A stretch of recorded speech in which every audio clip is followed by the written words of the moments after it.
Ginamit ni Putin ang kanyang pinakanakatakot na misil at nagkamali siya. Noong gabi ng Enero 2026, inilunsad ni Putin ang Oreshnik, isang hypersonic na misil na may nuclear ogiba laban sa Ukraine.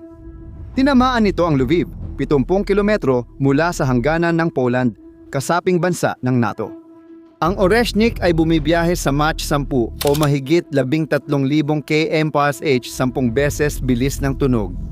Isang misil ang nagpapalabas ng 36 na bomba sabay-sabay, halos hindi mapigilan. Malinaw ang mensahe ni Putin sa Europa, walang ligtas, ngunit nagkamali siya. Akala niya tatanggapin lang ng Ukraine ang atake, na matatakot sila, pero lubos siyang nagkamali. Kinagabihan, lumipad ang mga drone ng Ukraine sa Volgograd at Belgorod. Tinamaan ng Zhutovskaya Oil Storage ang malalim na target sa Volgograd, Russia. Milyong litro ng gasolina ang nauwi sa usok.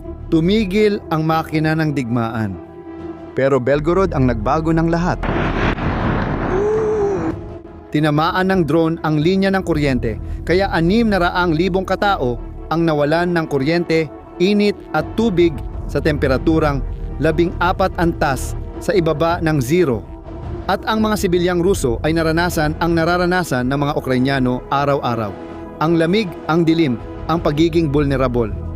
Sa halos 3 taon, sinabi ni Putin na ligtas sila at malayo ang digmaan.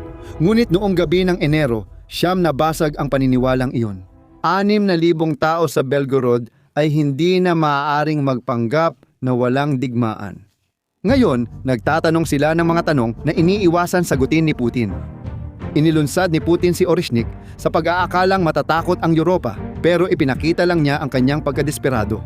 Ipinakita ng Ukraine na papagbayarin nila si Putin sa bawat pag-atake, at kapag naramdaman na ng mga Ruso ang epekto ng digmaan, nagbabago ang lahat.